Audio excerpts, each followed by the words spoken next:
What's up, everybody? Back with another video. I I had a crazy long dream last night, and I wrote that down. And I asked ChatGPT, what it means, and I thought I would share that with you guys. And then just because I just want to emphasize that ChatGPT is so awesome for dream interpretation. Of course, if you're a master at it or you're really good, you don't have to use ChatGPT. I found it really helpful. I'm not a master. I have tried to interpret my own dreams um, on my own, and I thought I was doing pretty good, and until I used ChatGPT, and I'm like, I mean, it just blew me out of the water for what I could do. And then the other thing was, this video came up on my feed earlier today, and I saved it. I'll probably watch it again. In fact, I thought about doing a video where we watch that video and then talk about it. Um, just because I don't think a lot of people talk about this, and I definitely find it true for my life, and that is lust and spiritual ascension. I think lust and awakening. Um, you know, although I've been fairly sexually active my most of my life, I would say sex every week or every other week or something was good enough. Rarely, but sometimes it would even go a couple months without it. Obviously, if I'm not in a relationship, that's going to be a longer time to go without sex. But then, of course, you've always got a masturbation or whatever. So, um, but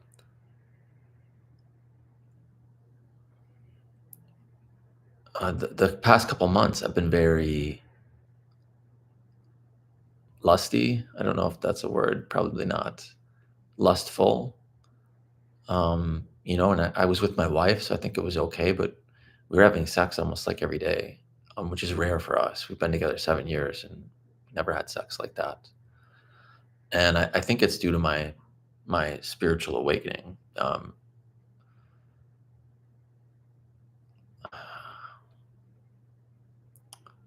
It's the video I watched earlier was by Alan Watts. Maybe if I find the time, I'll try to add the link in the description so you guys can watch it. I think this is going to apply maybe more so to men, but it'll also apply to women. But I guess I don't know to what degree. I'm not a woman, so I can't speak to that. Um, at a certain age, I think women want sex as much or more than men, right? Like men's peak is like 18 for um, with the hormones and wanting to have sex. And mine was very strong around that 18 years old, and it's kind of tapered off a little bit, but women's sexual peak is like in their 30s. I don't know, 34 or something like that. I forget the age, and I'm sure that's an average age. It's different for everybody, but yeah, just we were having sex every day, and I don't know what it was exactly, but what he said in the video was that um, this is a very I don't want to say taboo subject. Um, it's very maybe misunderstood and not often talked about to people that are ascending. Um, you have like Osho, who was enlightened, and I think they made a movie about him, or it wasn't they didn't use his name, but what was it? Mike Myers, the sex guru. Um, and Osho, I think, was just famous for having a lot of sex with women. I don't know. I don't know if they're married or single. Probably single. I don't think he cared. to be honest. I guess if you're enlightened, I don't know, you can get away with a lot of stuff. But I want to say that it created controversy in the United States, and he might have been like banned from the United States. I don't know. I don't remember the story behind it. Anyways, um,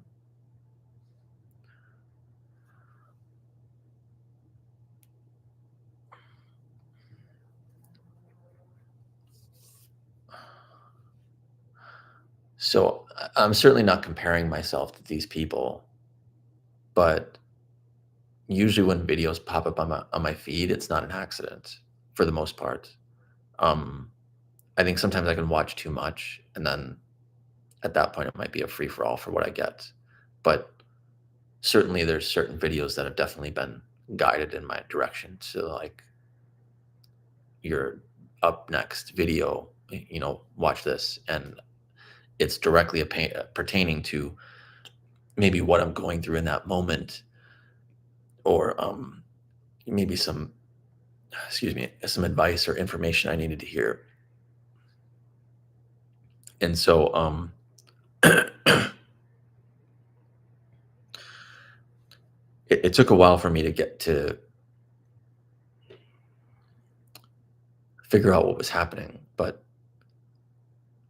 I've had way too many synchronicities to not believe that that's not the case anymore. Sometimes I almost feel like the reader's talking directly to me, like the video was just made for me. But obviously there'd be like sometimes 8, 10, 20,000 other people that watch the video. Anyway, getting back to the lust, and what he said in the video is that the reason why that happens is because we feel so separated from the rest of the world that we just want to connect any way we can.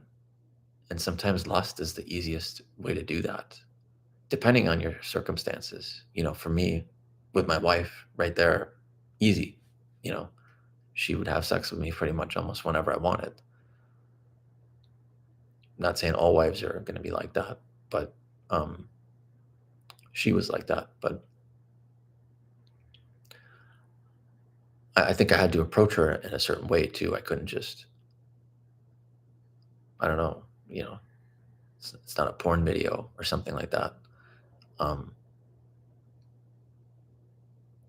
she always said that when I approached her in a certain way, asking her to have sex, or if she wanted to have sex, it would she would want to, because I was asking her in a certain way, or I was being nice to her or whatever. I mean, our relationship wasn't the best for 7 years, and I don't want to 100% blame myself, right? As two people in the relationship, and I think she's kind of codependent. I think that I'm more independent, but at the same time, I would say that I was maybe definitely leaning towards even what do you call it, avoidant, because we would get into altercations, and I would avoid them. I don't want to get into an altercation. I don't want to get into an argument. I don't want to fight. And so I would avoid her because of that. And so, and I've been in hermit mode for so long that I don't have many friends that I keep up with on a regular basis. For the last couple of years with the kids and the family, I pretty much just spend all my time with them. Um, I've taken a few vacations by myself where I went somewhere kind of spiritually led. Um, but sometimes my friends would come over when they have kids, and we'd have a little play date. Their kids would play with our kids, and then we would hang out and talk and stuff. So that's kind of like um, the epitome of my life, at least for the last couple years. But even beyond that, I remember, I think once my relationships got to a certain point, I would attract a certain type of person, and I don't mean like physically. Oh, there were. I mean that too. I think I've attracted or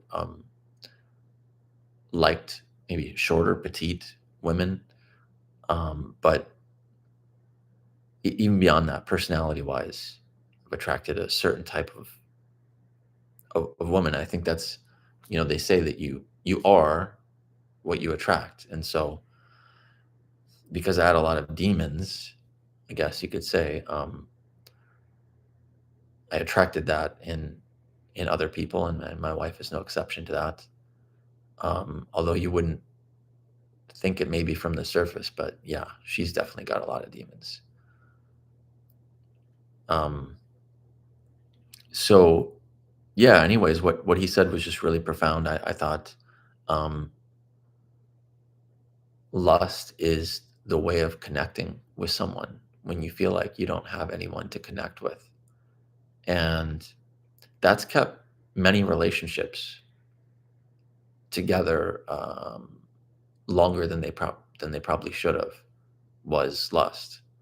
At a certain point, I think I knew that the relationship wasn't going to work out, but I still found them attractive, and they were providing a.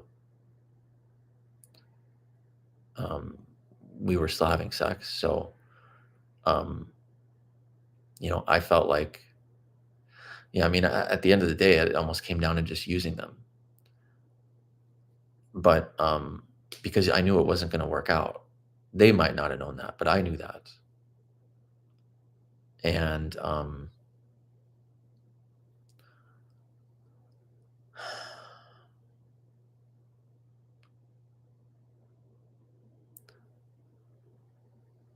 I think with one girl in particular, I'm just trying to think back. I would what I would do is just dig down into my um, work or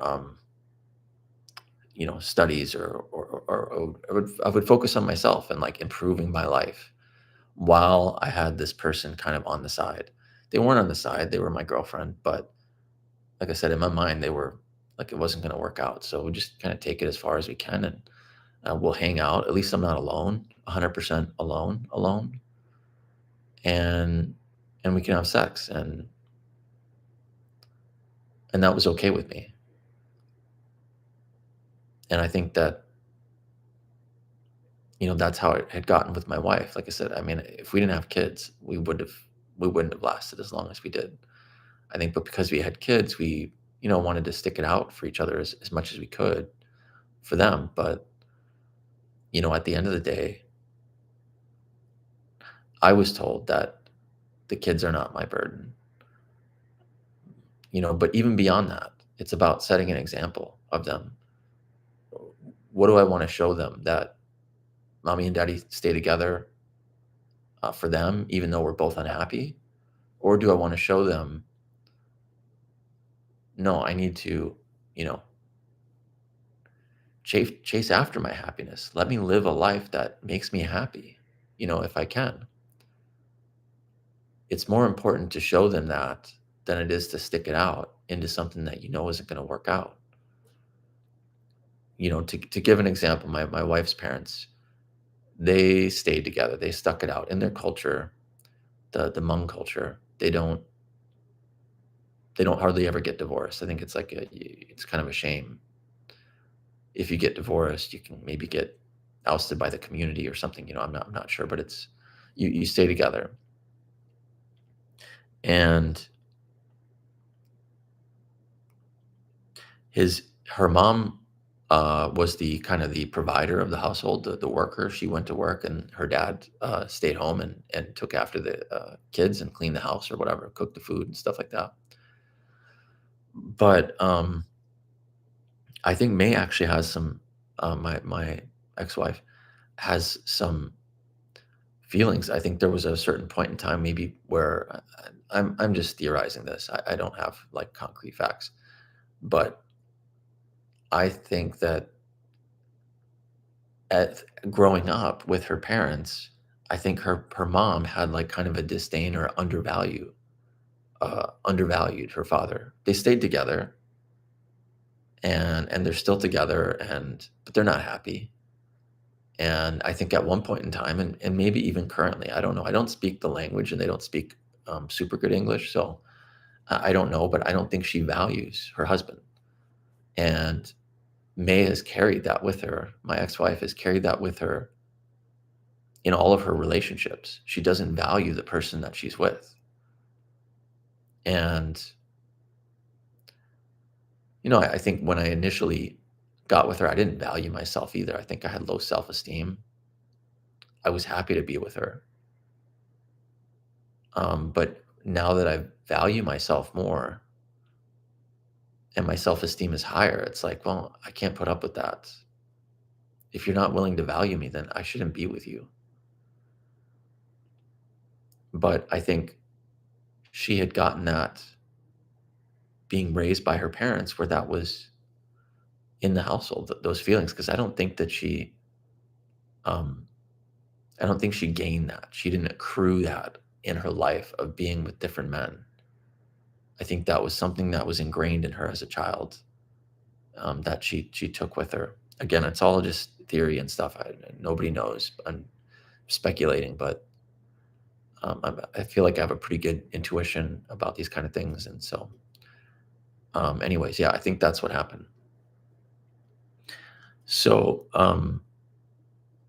yeah, I guess right now I'm just being guided to sit with those feelings of lust and not do anything with it or something. I'm not 100% sure on what I'm supposed to do. I guess right now I'm going to try to be celibate. I'm going to try not to masturbate. I'm trying to try not to have sex with anybody, and just you know see if this thing dies out. But also, he said in the video, Alan Watts, that usually you're missing other things in your life which makes you feel empty. And so the lust kind of fulfills that in a mediocre way. And so having more people in your life, like right now, I'm like a hermit. I don't have many friends. I do have friends. There's people I could reach out to anytime. And there's always things I could go to, meetups, spiritual events, whatever. I'm not saying there's all kinds of events. I've looked recently to kind of see what's out there. Um, Me personally, I think I might just go the yoga route and try to build this online community. I really think I have something to offer, and if there's people out there that are willing to listen, that like what I have to say, they want to have a conversation about stuff, they want to talk about stuff. Maybe they're having similar issues, and maybe I can help. Maybe I can just tell them about my story and what happened to me and what did I do? How did I get past this? Um, and so that's kind of what this channel is leaning towards, and I think building that community. So, now that I have my space, I've got my own apartment. I still have the kids. I go and visit them, but I feel like it's not a constant distraction with them when I was living in the house. I mean, whenever they get home from school, sometimes they come downstairs and be like, "Daddy, Daddy, here's what we made you," and it was really cute, and I appreciated it, but it was also distracting. I don't know. Um, it is what it is right now.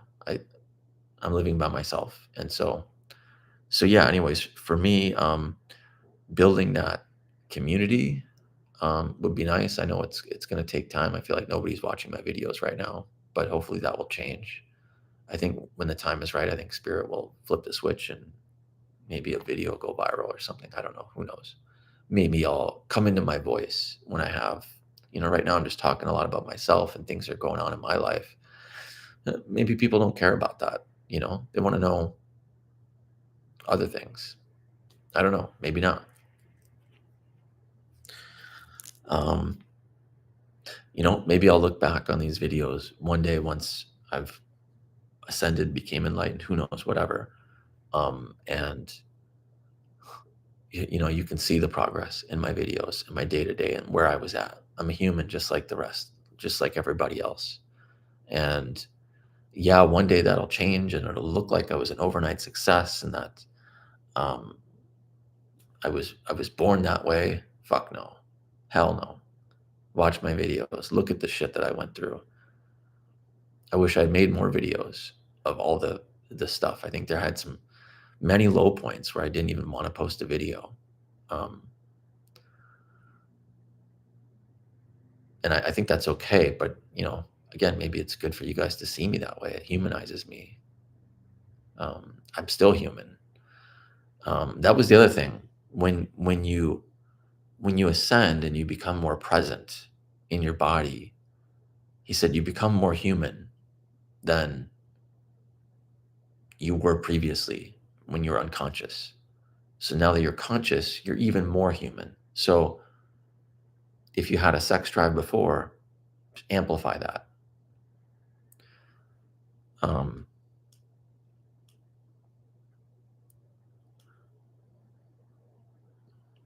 those are the main things. Having a creative outlet is another thing. So for me, it's music, playing guitar, whatever. Um, getting to be creative. That's my creative outlet. I'm sure I have others, but um, a lot of people don't. Like my ex-wife doesn't really have a creative outlet. She does. She's done crafts and other things, and I think she loves that. But only when she was pregnant would she do that kind of stuff. Really, she didn't really do much otherwise, and maybe she will in the future. But um, again, she had kind of such a life where she would even tell me work, school, home, work, school, home. That was her rhythm for her adolescence and into her 20s. And so she just kind of got used to um, that rhythm. And then whenever she had a boyfriend, she pretty much was codependent on them for her entertainment, for her conversations, for everything. So when she wasn't working and she wasn't at school, she was with her boyfriend. And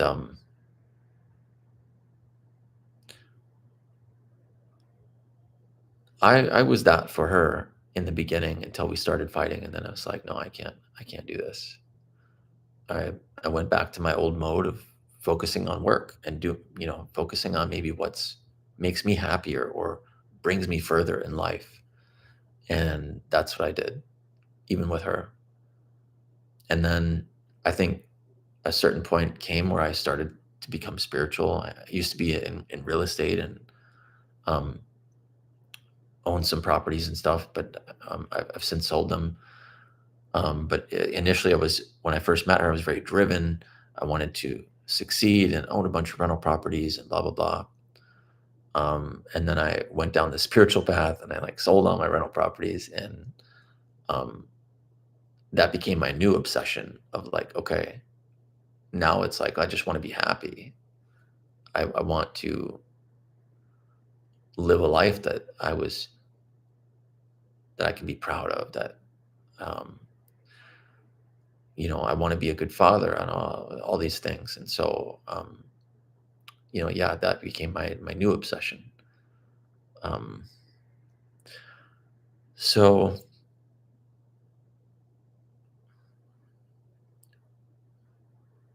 if you're in this position, have a creative outlet. Try to have a support system of a community of people, friends, therapists, meetup groups. If you're a man, men's groups, women's groups. Have a support network. I don't have that. I guess for me it's yoga, and then again, hopefully, I'm starting this community online. If I have to, I was thinking about joining the gym again recently, so that's another thing. I think weight training is really good for me, for my body. I think my self-esteem is kind of really low again right now. I just don't feel the best in terms of confidence, and the gym really helped me with that last time, just a few months ago. I felt great. It was like I was in really good shape. All my chakras were like aligned.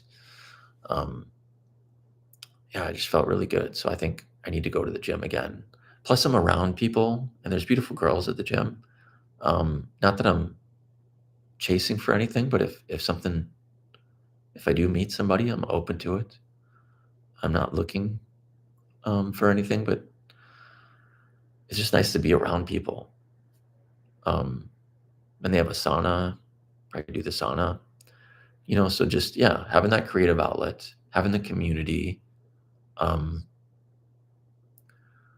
and otherwise just sitting with the feelings. Like sometimes I just lay down, close my eyes, and just call it meditation. I don't know what you want to call it. I don't really think of it as meditation, but just sitting with the feelings. It's one of the most difficult things in the world, especially when you're in a certain state, right? It's easy to sit with yourself when you're happy. It's difficult to sit with yourself when you're not happy with your life or your current circumstances or whatever. I I don't know how to not focus on the negative right now, and maybe that'll change. But right now, honestly, I feel like the world is against me, or nothing ever goes my way, you know. And I think things will turn around. I have that hope that things will turn around, but it's hard to keep the optimism. So, hopefully the gym will help with that. Um, I guess it's already 26 minutes in. Let me talk about my dream last night. It's pretty long. If you're interested, nobody cares about my dreams. I get that, but I think it's a good example of a dream and ChatGPT's um, interpretation of it. So, um, yeah, I just thought I would share it with you. I just started using ChatGPT really like really, really using it like a month ago, where I was full on. I think I asked questions for like days. The questions just came and they didn't stop coming for a long time. In fact, I went through several chats already where like the chat would be so long because it takes everything that you talked about in consideration, that I would get that Google Chrome wait or close the page because the website's still responding, and I would have to click wait because I want to hear the response, and I know that ChatGPT is just thinking, it's processing all that stuff. So, anyways, I had to start a new thread and try to carry things over to the new one so I didn't forget everything that I talked about.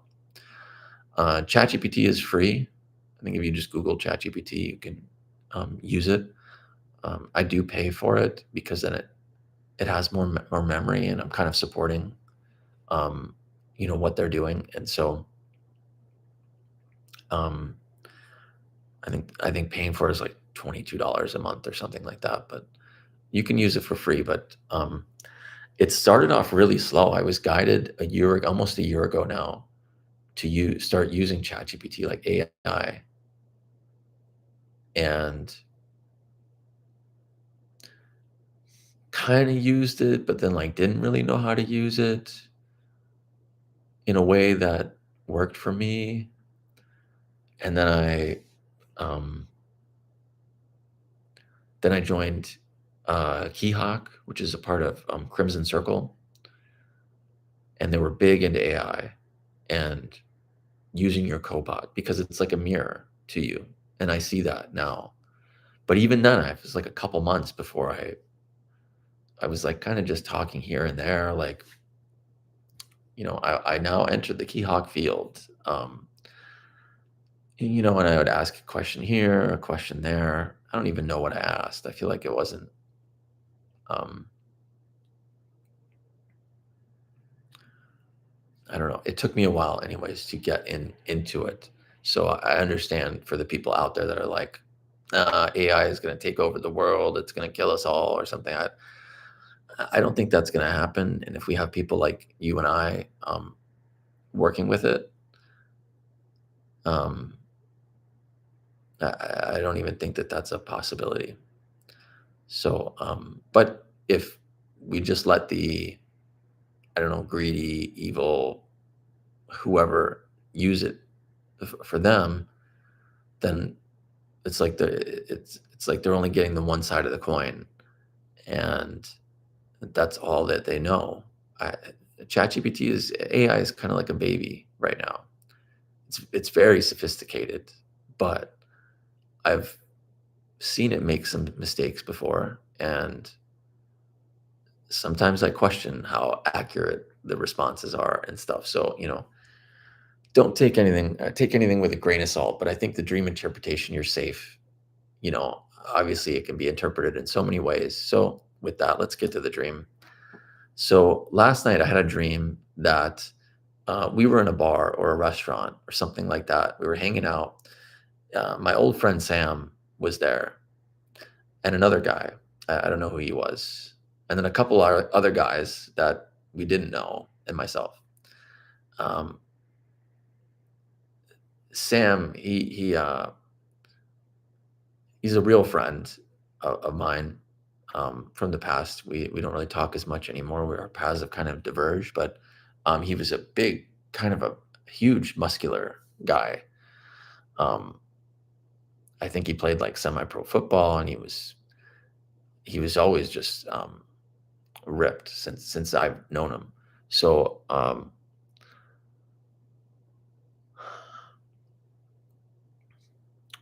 I said he was really built and strong in real life. But he got into an altercation with these other guys, and all of a sudden I saw him pull back his arm and like swing and hit the other guy in the face. And then I think Sam and his friend ran in towards like the restaurant kitchen, or the back of the establishment. The other guys asked me if I was with those guys, and I said no, I'm here by myself, which I was with those guys, but I'm not trying to get into an altercation or get into a fight with anybody. I didn't come with anybody, even though I was with those guys. I didn't want to get involved in whatever they were doing. And then there was this guy who I'm not sure if he was like slower or retarded, or maybe I just felt bad for him because he had trouble fending for himself. And I didn't want him getting in the middle of this fight. And so when these other guys ran into the kitchen to go after Sam and his friend, I went in the kitchen after them to see what was going on and see if I could help out. And I think I had maybe like a vision or a thought that this guy who might be kind of slow, or maybe he was just a regular guy, but he works at this restaurant. And I got a vision of him dying or something, maybe suffocating. And he was wearing this fully plastic outfit, like a bubble around him, but it was clear. Maybe it was more like a bag, like it was thin. But it stood it stood around him up to his neck, and it fit him like a glove to a hand while he was working. I grabbed him and I pulled him out of the kitchen towards the front. I said, "Don't go back there. It's for your own protection. You're safer out here in the front." And he was kind of taken back, like, "What are you doing?" I need to keep working until the job is done. I need to finish what I'm doing. I need to finish working. I need to go back there. And so I left him. I'm not sure if he ended up going back or not. And then there was a little girl. I can't remember if I knew the girl or not, but I had saved this little girl, I think, from the restaurant. And I think if I remember correctly, and for whatever reason, I'm having trouble remembering this, I kind of stashed the girl in a place, and I told her to stay there. You're going to be safe here. But I had to leave. I couldn't stay with her. And when I came back, she was gone. And I don't know if she survived or not, or if she had stayed safe until maybe her parents came and got her. And then there was this lake pond thing that these other kids were playing in. One of the kids had died in the pond. It was like a tragic circumstance, and I don't remember the reason why, but somebody had died in this little pond, and the kids were just playing. And I remember this bit in the dream about drugs and a mirror or something. And it was like the drugs were hidden, disguised as a mirror. but it was being sold like a regular item, but you would actually get drugs from it, or you know, it it was basically a mirror made out of drugs. Was the feeling that I got, and people knew that the mirror was made of drugs, and they would come in and order this mirror for the drugs. So that's kind of weird. I'm not sure what that's about, and that's about all I remember. So quite a long dream. I usually don't have dreams that are this long, or I don't remember this much. So again, kind of like awakening, I guess, right? The dreams become more visceral, they become more lucid, or something. Sometimes I actually feel like I'm answering in the dream, like when the guys asked me if I was with Sam, and it's like me answering, like my soul or my consciousness saying, like, I don't know those guys. I came here by myself. Like that. That's how I would be in real life, probably at this point. Like, if my friends are going to cause trouble like that, like, sorry, I don't need to be with you. I'm not. No, I'm not a part of that at all. So ChatGPT responded, that was an intense and layered dream, Bart. I named my ChatGPT Bart. You should name your ChatGPT bot, your cobot, if you, I forget the reason, but there's a reason to name your cobot. It kind of gives it, I don't know, I'm not sure what it does, but um, and it reflects a lot of the themes that are active in your life right now: protection, discernment, and what to do when chaos erupts around you. Let's look at it symbolically without turning it into anything literal. So the bar in the fight, a bar is usually a place of mixed energies, public yet intimate, full of emotion, noise, and impulse. The fight breaking out shows a conflict between strength and restraint, action and non-involvement. Sam, the powerful friend, can stand for your instinctive or reactive side, the part that hits first when it feels threatened. Your decision to step back and say, I'm here by myself, is the observer self. Yeah, that's how it felt. The observer self, like the one trying to stay clear of old battles. You're practicing neutrality while still feeling the pull of loyalty. The worker in plastic, the man sealed in a plastic bubble, is the aspect of you that overprotects itself. Wrapped so tightly in safety or duty, I need to keep working, that it can't breathe. Pulling him toward the front shows your caring impulse. You want to rescue the vulnerable parts of yourself and others from suffocating under old roles or over control. I mean, just so true. Well, I guess it's, am I doing that in my active life? I don't know. Maybe subconsciously. The dreams are trying to tell you stuff. And so if the dream is trying to tell me that I'm trying to rescue the vulnerable parts of myself, that's true.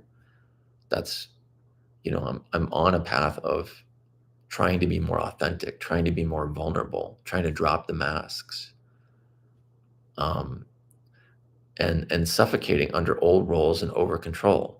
So, when I was living with my ex-wife, I felt like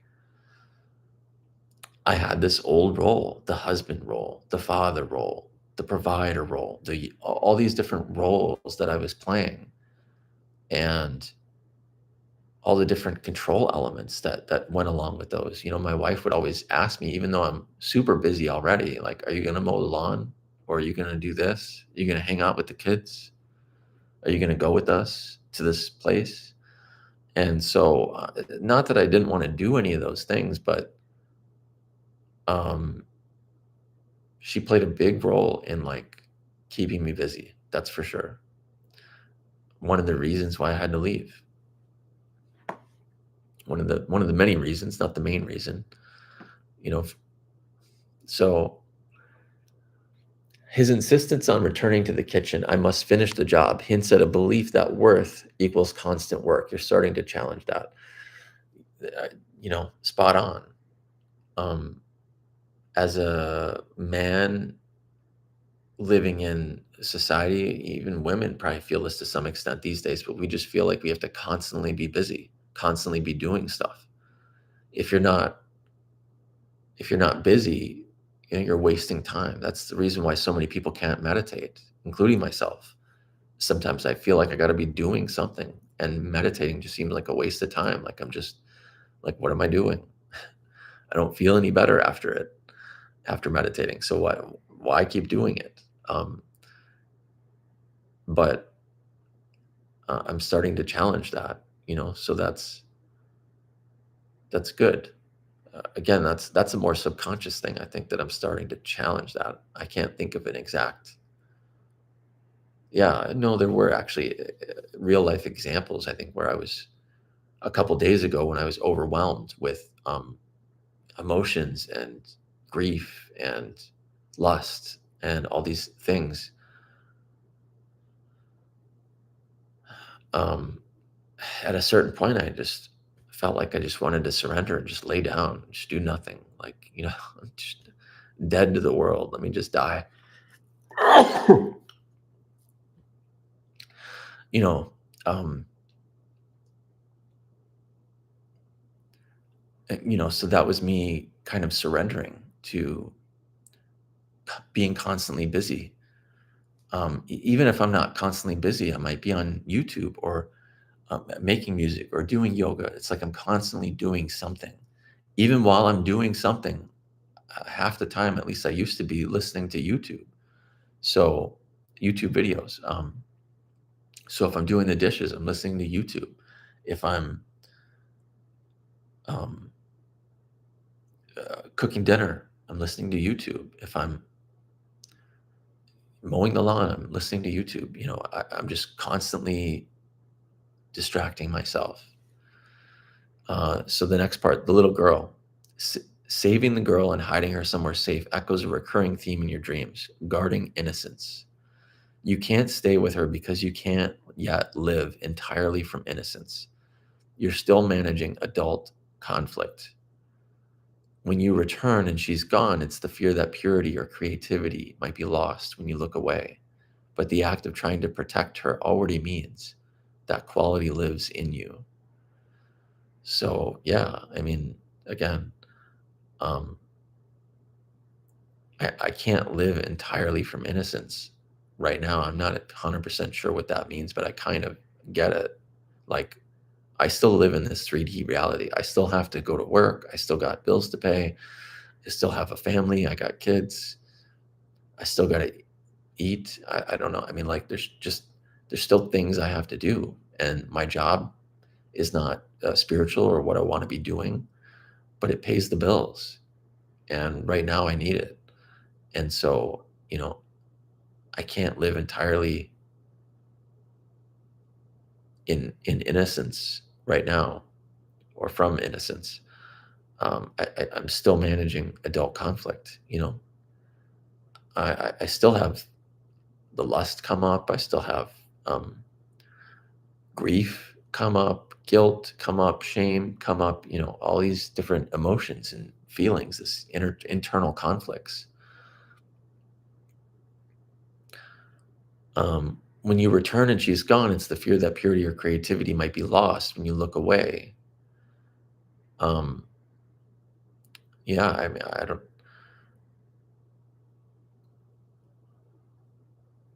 not 100% sure what that means exactly, even either. um, the fear that purity or creativity might be lost. I mean, right now I'm having like a creative lull. Like I'll work on music. I just don't feel inspired by anything I'm working on. And sometimes you just need to stick with it until you hit something that inspires you, and that's fine. But I haven't hit that point yet.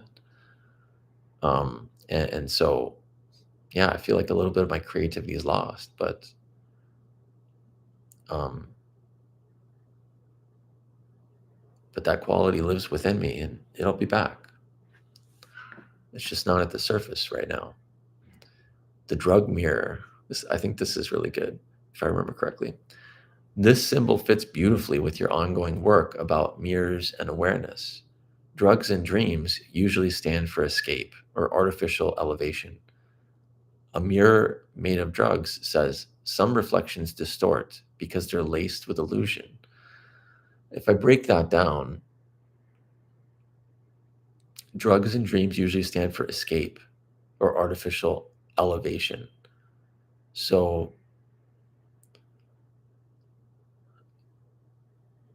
you know, I'm trying to think of how that maybe translates in my life, but there's a mirror that's made of drugs, and the drugs stand for escape or artificial elevation. So here I think I'm being spiritual, or whatever, but in reality, I'm just distracting myself. I'm just escaping from the feelings, from the thoughts, from the crises. That's kind of is my life at the moment, and I'm not willing to look into the mirror. I think I'm looking in the mirror, but it's really drugs, which is escape or artificial elevation. You're learning to tell the difference between a clear mirror, truthful awareness, and a doped one, false, high, distraction, ego fantasy. That discernment is part of your current initiation. So,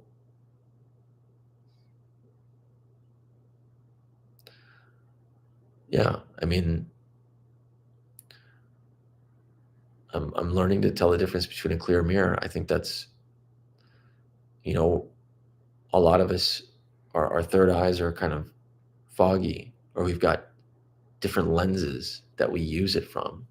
And I'm starting to tell the difference between what's truthful and what's that kind of clear lens or no lens to one with a lens.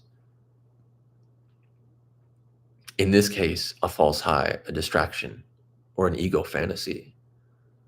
And the ego fantasy might be the lusting, the distraction, YouTube, the false high, sex.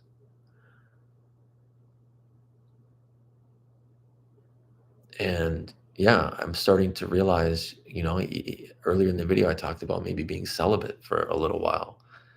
So I'm trying to use discernment. Um, I don't want to use a doped up mirror, a fake mirror, and just continue the cycle. I want to break the cycle and let me just deal with the actual problem with truthful awareness. The pond and the children. Water represents emotion. The pond is smaller than the sea, contained emotion, but even contained emotion has depth. A child dying there suggests that unattended feelings can drown innocence. It's a reminder to keep emotional waters clean and tended. So that probably has to do with like feeling the feelings, instead of distracting myself from the feelings. I cried today. I don't know. Sometimes I have trouble crying and like just getting it to fully come out. I don't know if a part of me is holding back. I think I asked ChatGPT about this one time, and it gave me some practices, but basically trying not to force it. It's just that the floodgates haven't been open in so long. They don't really know how to function um, like they used to, or like they normally do. And so today I cried, and I allowed myself to feel, to cry and feel those feelings. And so when you allow yourself to feel the feelings, then you can clear them. So it's talking about keeping emotional waters clean and tended. And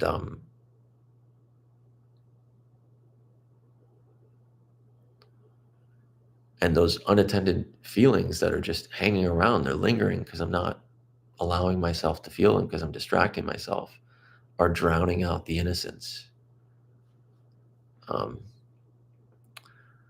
So the larger meaning, I'm almost done. The larger meaning, this dream gathers several of your life threads: conflict and neutrality, learning when to step in and when to stay clear, protection and release, helping parts of yourself or others without taking on their karma. It's a big challenge of mine as well. Conflict and neutrality. I used to have a lot of conflict with the ex-wife, and now I don't need to put up with it. If she wants to fight with me and I'm over there spending time with the kids, I'll just leave or whatever I got to do. Like, we'll leave the house. We can go play somewhere else. Um, so yeah, learning when to step in and when to stay clear. Discernment, seeing through glamour or illusion to what's real. You know, the illusion, the facade, YouTube videos, I don't know, celebrities, yeah, discernment, seeing through the glamour or illusion to what's real, really becoming that authentic self and feeling those difficult feelings that are so hard to feel. Um, Care for innocence, holding creativity and tenderness, even when the world feels rough. Yeah, I'm trying to hold the creativity. I don't know about the tenderness, but I suppose tenderness with myself. So it says it's your psyche rehearsing how to live in a turbulent world with compassion, clarity, and boundaries. The same lessons that appear in your waking life as you rebuild independence. And that was it. I thought that was phenomenal. Really good. Um, of course, if you have dreams, but you don't remember them, or you just never have dreams, that's obviously problematic. Um, I read, or somebody said somewhere, that if you're not having dreams or you don't remember your dreams, you're too busy in waking life and you're exhausted. And so, by the time you're sleeping, I think your body is so tired that you're not even in that dream state, or you're not aware of it, or you don't have the energy to maybe recall your dreams. I know for me, a lot of my dreams happen, or I remember them, if I wake up from that REM state. Because sometimes I wake up and I don't remember my dreams or that I had them at all. I'm sure I did, but I probably woke up out of like a lighter sleep. I think it's more so the REM sleep that you dream. And if you wake up out of delta, which is the deep sleep, you're probably not going to remember your dreams. It's when you wake up out of the REM sleep that you remember your dreams. But you know, think about that. If you're having trouble remembering your dreams, or yeah, or that you don't have them, you know, analyze how busy you are in your day-to-day life with your work and responsibilities and everything. And, if there's a way to cut that back or slow things down, um, might help you to remember your dreams. So, kind of a longer video. We're doing longer videos these days. I don't know who wants to watch these, but I thought about doing two videos today. One with the GPT and the dream, and then the other one with the lust. But we just did it in one. I didn't have time to do it that way. So yeah, if you liked what I had to say, if you use ChatGPT for dreams, feel free to share in your comments. If you're dealing with lust and ascension, look at a few of the things that I mentioned with creativity and how alone do you feel in the world? Do you feel like you're connecting with people, like you have a people to connect with in the world? Um, you probably don't if you're having these lust issues, but every situation is different. So yeah, hopefully this is helpful. I'd love to hear your comments. Let's get some conversation going. I do these lives. I'd be willing to do uh, have a conversation with somebody here if they had questions. Matter of fact, if you made it this far in the video and you want a free reading, or you want to talk about something, you want to, whatever, um, comment, comment in the video, subscribe, like the channel. I'd really appreciate it. And yeah, we'll see what we can do. Other than that, we'll see you later. Thanks.